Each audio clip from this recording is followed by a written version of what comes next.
было волшебное время, когда царил великий матриархат.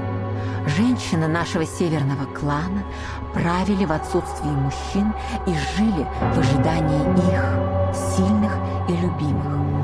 Мы были самым влиятельным кланом. Наши сейфы с деньгами и драгоценностями были зарыты в наших северных полях. Мы покупали самолеты. Мы готовились к блестящей свадьбе моего сына-наследника. У нашего клана был лишний час, 13-й или 25-й, и все члены нашей семьи жили на час больше в сутках, чем все остальные люди. Мы были всесильны. У всех есть карандаши, записки, желания. Наши желания всегда исполнялись, и в один миг все изменилось. И начался хаос.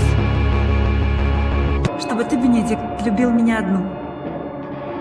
До гроба и после гроба.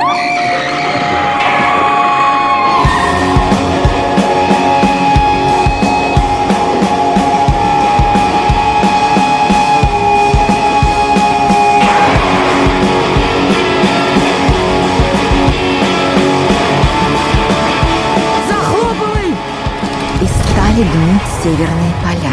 Власть переходила от одного к другому, сея война и болезни. Меня никто никогда не любил, я никого никогда не любил. Я люблю тебя. И чтобы все спасти, кто-то из нас должен был умереть. Бенедикт мой, не твой. Не надо сюда больше звонить!